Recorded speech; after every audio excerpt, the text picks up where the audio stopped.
नमस्कार दोस्तों, लोकसभा चुनाव से पहले हमारे चुनाव आयोग ने कमर कस ली है। हमारा चुनाव आयोग, हमारा election commission full action mode में है। चुनाव आयोग के इतिहास में, इलेक्शन कमीशन के इतिहास में, जब से ये बना है 1950 से लेकर अब तक, इन 75 वर्षों के इतिहास में चुनाव आयोग ने सबसे बड़ी कामयाबी हासिल की है। चुनाव आयोग ने लोकसभा चुनाव से पहले सबसे बड़ी प्रोत्साहन राशि या प्रलोभन राशि जब्त की है, जिसको इंड्यूसमेंट कहते हैं। हमारे चुनाव आयोग ने इन 75 वर्षों के इतिहास में सबसे बड़ी कामयाबी हासिल की है और 4,650 करोड़ की 4,650 करोड़ की शराब, कैश, मादक पदार्थ और ड्रग्स वगैरह और बहुत ही सारी कीमती धातुओं को जब्त किया है, सीज किया है। और ये बहुत बड़ी बात है। अब हम आज ये देखेंगे कि ये कौन सी लोकसभा का चुनाव होगा और लोकसभा का चुनाव कितने चरणों में होगा। ये जो जब्ती हुई है, सीज किया गया है इलेक्शन कमीशन के द्वारा, इसके क्या परिणाम है और क्या फायदा देखने को मिलेगा, इन सभी बातों को हम समझेंगे। यहां पर आपको एक फोटो भी दिखाई दे रही होगी। ये फोटो किसकी है भाई?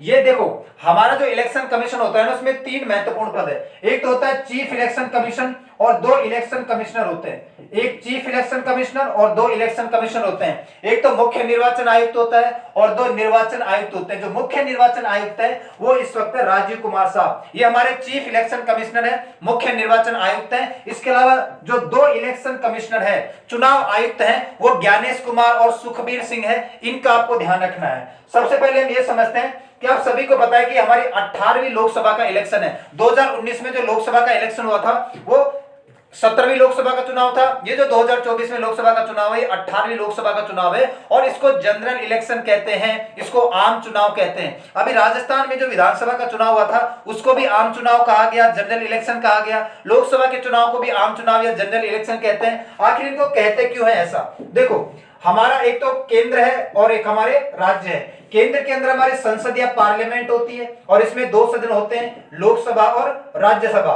2 हाउस होते हैं। वैसे हमारे राज्य के अंदर हम इसको राज्य विधानमंडल या स्टेट लेजिस्लेचर बोलते हैं। केंद्र में नियम कानून बनाने वाली संस्था, लॉ मेकिंग बॉडी होती है, उसको पार्लियामेंट या संसद बोला जाता है। इसके 2 हाउस होते हैं, 2 सदन होते हैं, लोकसभा और राज्यसभा। और राज्य में जो नियम कानून बनाने वाली संस्था है, लॉ मेकिंग बॉडी है, उसको राज्य विधानमंडल कहते हैं, स्टेट लेजिस्लेचर कहते हैं। और इसमें भी 2 सदन पाए जाते हैं। हर एक राज्य में 2 सदन नहीं होते, कुछ राज्यों में 1-1 सदन भी है, कुछ राज्यों में 2-2 सदन है। एक तो इसमें विधानसभा होता है और एक विधान परिषद होता है ना, लेजिस्लेटिव असेंबली और लेजिस्लेटिव काउंसिल।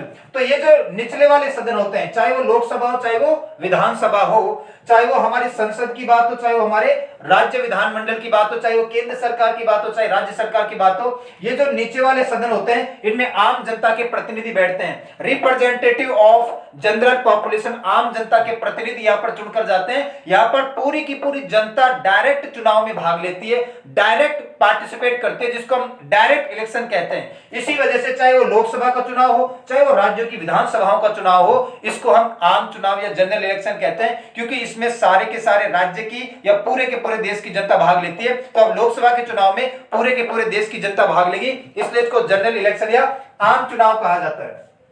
ये 18वीं लोकसभा का चुनाव है और 16 मार्च को हमारे इलेक्शन कमीशन ने यह कहा था कि भाई ये जो 18वीं लोकसभा है, इसका जो चुनाव होगा वो 7 चरणों में होगा। 7 चरणों में कैसे चुनाव होगा? पहला चरण 19 अप्रैल को होगा और 102 लोकसभा सीटों पर चुनाव होगा। दूसरा चरण 26 अप्रैल को होगा, 89 लोकसभा सीटों पर चुनाव होगा। तीसरा चरण 7 मई को 94 लोकसभा सीटों पर चुनाव होगा। चौथा चरण 13 मई 2024 को 96 कॉन्स्टिट्यूएंसीज या लोकसभा सीटों पर चुनाव होगा। पांचवा चरण 20 मई को होगा और 49 सीटों पर चुनाव होगा। छठा चरण 25 मई को होगा, 57 सीटों पर चुनाव होगा। और 7वां चरण और लास्ट जो चरण है वो होगा 1 जून 2024 को और 57 लोकसभा सीटों या 57 कॉन्स्टिट्यूएंसी पर चुनाव होगा। तो हमारी लोकसभा की टोटल सीट है 543 और 543 सीटों पर इन 7 चरणों में चुनाव होगा।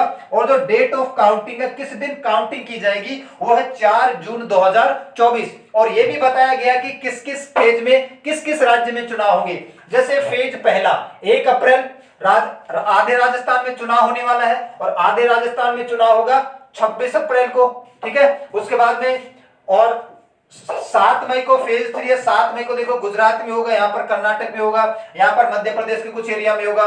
फिर 13 मई को फेज 4 है, यहाँ पर जो आपको पीले कलर के राज्य दिख रहे हैं वहां पर चुनाव होगा। वैसे हर एक राज्य में कभी एक चरण में हो जाएगा, कभी दो चरण में हो जाएगा। जैसे राजस्थान में दो चरण में होगा, एक तो 19 अप्रैल को होगा आधे राजस्थान में, 19 अप्रैल की अपनी छुट्टी आने वाली है, और एक 26 अप्रैल को होगा आधे राजस्थान में। तो 7 चरणों में चुनाव होगा, 543 सीटों पर चुनाव होगा। लोकसभा का चुनाव 18वीं लोकसभा का चुनाव होने वाला है। अब हम ये बात समझते हैं कि आप सभी को पता है कि जब चुनाव आता है, चाहे वो लोकसभा का चुनाव हो चाहे विधानसभा का चुनाव हो, पार्टियां बड़े पैमाने पर पानी की तरह पैसा बहाती है ना। पानी कम बहाती है, पैसा ज्यादा बहाती है, और बहुत सारा खर्चा करती है चुनाव में। जैसे गाड़ी घोड़ों में खर्चा करती है, पेट्रोल डीजल में दुनिया भर के वाहन दौड़ाती है, तो इनमें बहुत बड़ा खर्चा होता है। ये जो आपके टेंट या पांडाल या लाइटिंग लगाई जाती है, इसमें बड़े पैमाने पर खर्चा किया जाता है। ये जो बड़ी बड़ी रैलियां निकाली जाती है, इनमें बड़े पैमाने पर खर्चा किया जाता है। तो पार्टियां बहुत ज्यादा खर्चा करती है।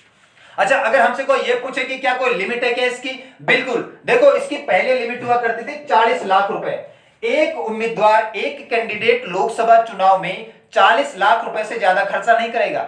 एक कैंडिडेट लोकसभा चुनाव के अंदर 40 लाख से ज्यादा खर्चा नहीं कर पाएगा, लेकिन इसको बढ़ा दिया गया है। अब देखो, जो छोटे राज्य है, स्मॉल स्टेट है, वहां पर एक कैंडिडेट 50 लाख रुपए खर्चा कर सकता है लोकसभा चुनाव में। एक कैंडिडेट की बात हो रही है ये, है ना। और जो बड़े राज्य है, वहां पर इसको बढ़ाकर 70 लाख कर दिया कि बड़े राज्यों के अंदर लोकसभा चुनाव में एक कैंडिडेट, एक उम्मीदवार 70 लाख रुपए खर्च कर सकता है। तो पहले 40 लाख था छोटे बड़े सभी राज्यों के लिए, अब छोटे राज्यों के लिए एक कैंडिडेट 50 लाख रुपए और बड़े राज्यों के लिए एक कैंडिडेट 70 लाख रुपए। इसके अलावा आपको यह भी समझना पड़ेगा कि लोकसभा चुनाव जब होता है, विधानसभा चुनाव होता है, तो आपको चुनावी खर्चे के लिए अकाउंट खुलवाना पड़ता है, बैंक में खाता खुलवाना पड़ता है। और अगर यदि आप 20,000 रुपए से ज्यादा का खर्चा करते हैं, अगर एक साथ 20,000 रुपए से ज्यादा का खर्चा करते हैं, तो आपको फिर चेक में पेमेंट देना होगा। यह भी प्रावधान बनाए गए हैं इलेक्शन कमीशन के द्वारा।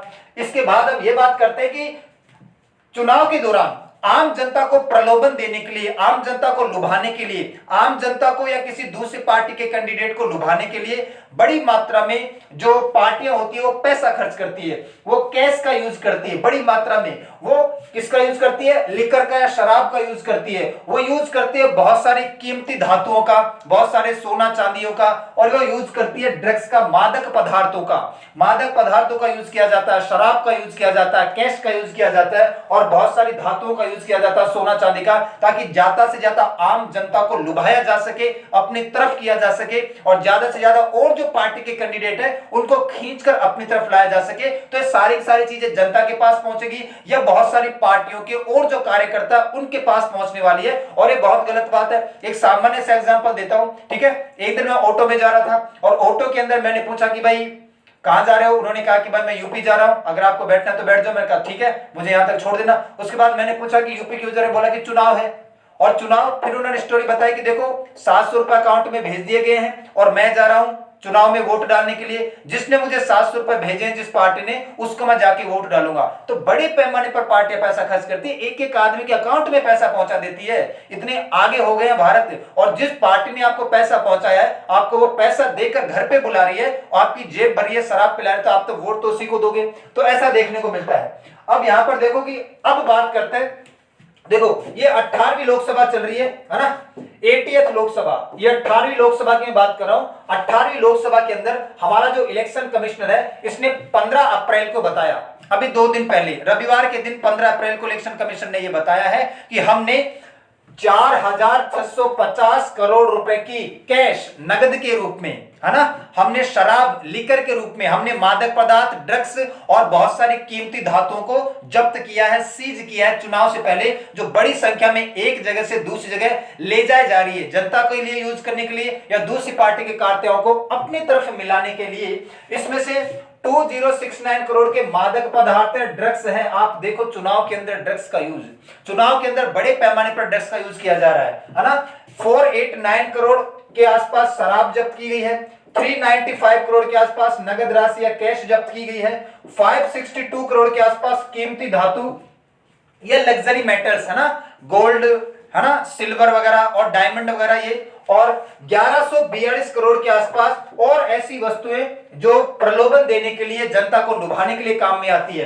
तो 18वीं लोकसभा का इतिहास में, इतिहास मतलब जब से हमारा चुनाव आयोग बना है, जब से 75 वर्षों के इतिहास में अब तक की सबसे बड़ी जब्ती है, सबसे बड़ा इंड्यूसमेंट हमारे इलेक्शन कमीशन ने जब्त किया है 4,650 करोड़ रुपए का, है ना। और ये आपके सामने पूरा का पूरा कच्चा चिट्ठा है। अब इसमें ध्यान देने वाली बात है कि मादक पदार्थ, इलेक्शन कमीशन ने कहा कि इससे पहले हम ये देखते थे कि या तो शराब मिलती थी या कैश मिलता था, लेकिन पहली बार ड्रग्स बड़े पैमाने पर मिली है। आम जनता के लिए ड्रग्स का यूज किया जाएगा, पार्टी कार्यकर्ताओं को अपनी तरफ मिलाने के लिए ड्रग्स का यूज किया जाएगा। देश किस तरफ जा रहा है, ठीक है। और ये जो 4,650 करोड़ है, इसमें से लगभग 45% के आसपास तो ड्रग्स और शराब है, जिसको जब्त किया गया है, सीज किया गया है।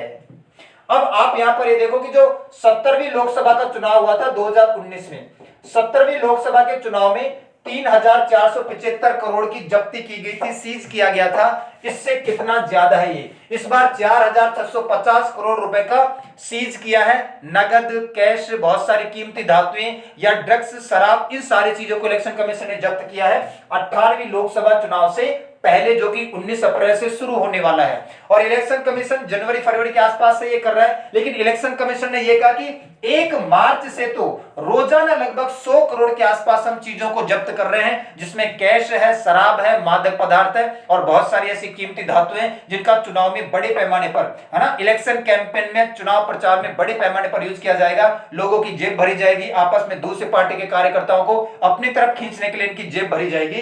तो 1 मार्च से तो लगभग 100 करोड़ हर रोज की हम जब्ती कर रहे हैं।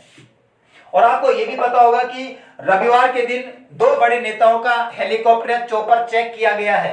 हमारे जो राहुल गांधी है, ये तमिलनाडु से जा रहे थे वायनाड, तमिलनाडु से अपनी कॉन्स्टिट्यूएंसी वायनाड जा रहे थे, तो इनके चॉपर को, इनके हेलीकॉप्टर को चेक किया गया। केवल चेक किया गया है, हेलीकॉप्टर ले जा सकते हैं, रोका नहीं है। चेक इसलिए किया गया कि कहीं इसमें कैश तो नहीं है, शराब तो नहीं है, ड्रग्स वगैरह तो नहीं है, ऐसी कोई चीजें तो नहीं है। और एक टीएमसी, तृणमूल कांग्रेस के जाने माने लीडर है, जिनका नाम है अभिषेक बनर्जी। अभिषेक बनर्जी का भी चॉपर चेक किया गया। ये कोलकाता से हल्दिया जा रहे थे, कोलकाता से हल्दिया हेलीकॉप्टर में बैठ के जा रहे थे, तो इनको भी हेलीकॉप्टर को, इनको भी चॉपर को सर्च किया गया है। तो राहुल गांधी कांग्रेस के लीडर और तृणमूल कांग्रेस, है ना, ममता बनर्जी वाली पार्टी के जाने माने नेता अभिषेक बनर्जी, इन दोनों के चॉपर को, हेलीकॉप्टर को सर्च किया गया है, चेक किया गया कि ये लोग कहां जा रहे हैं और कितना है। अच्छा, ये जो अभी मैं आपको बता रहा था, ये जो इतना पैसा मिला है, इसमें से 800 करोड़ रुपए तो अकेले राजस्थान में मिला है। राजस्थान राज्य एक रेगिस्तान, डेजर्ट वाला प्रदेश, और चुनाव का इतना ज्यादा यहाँ पर बहुत सवार है कि इस 4,650 करोड़ में से तो 800 करोड़ राजस्थान के अंदर जब्ती की गई है, 4 करोड़ के आसपास जम्मू कश्मीर से और लगभग 103 करोड़ के आसपास मध्य प्रदेश से जब्त किया गया है। हर एक राज्य से कुछ ना कुछ मिला है, लेकिन मुझे तो विश्वास नहीं हुआ कि भाई राजस्थान राज्य से 800 करोड़ रुपए जब्त किए जाएंगे। बहुत बड़ी बात है। अब देखो, ये करने के पीछे इलेक्शन कमीशन करता क्यों है? क्योंकि जो बड़ी पार्टियां होती हैं, इनके पास पैसे की कमी नहीं होती है, भरपूर मात्रा में इनके पास खजाना भरा रहता है। तो ये जनता को प्रलोभन करने के लिए या मिसयूज करके अपना इलेक्शन या चुनाव जीत सकती है, इसको रोकने के लिए जब्ती की जाती है ना। सभी को चुनाव में समान अवसर मिले, इक्वल अपॉर्चुनिटी मिले। बड़ी पार्टियों के पास ज्यादा पैसा, तो इस वजह से ज्यादा सीट ना जीत जाए, ठीक है। पैसा उतना ही खर्च करो जितनी लिमिट है। छोटा राज्य है तो आपको 50 लाख रुपए कैंडिडेट, और बड़ा राज्य है तो 70 लाख रुपए कैंडिडेट। लेकिन वो कहने मात्र की बात है, एक एक कैंडिडेट 4-4, 5-5 करोड़ रुपए खर्च करता है और आता पता भी नहीं रहता है। तो ये जो संपत्ति सीज हुई है, इससे सभी पार्टियों को इक्वल अवसर मिलेंगे, समान अवसर मिलेंगे, इक्वल अपॉर्चुनिटी मिलेगी। बड़ी पार्टियां ज्यादा दबदबा नहीं बना पाएगी, ठीक है। और दूसरा, फेयर इलेक्शन होगा, प्रलोभन नहीं दिया जाएगा। और इलेक्शन कमीशन ने 106 सरकारी कर्मचारियों के ऊपर भी कार्रवाई की है, जो बड़े बड़े नेताओं का साथ दे रहे हैं। 106 सरकारी कर्मचारियों के ऊपर कार्रवाई की है इलेक्शन कमीशन ने। तो इलेक्शन कमीशन द्वारा बहुत बड़ी कार्रवाई की गई है। और 18वीं लोकसभा का चुनाव है, और देखते हैं कि आगे क्या होता है। आज के लिए इतना ही करते हैं, मिलते हैं नेक्स्ट क्लास में। तब तक के लिए सभी को धन्यवाद।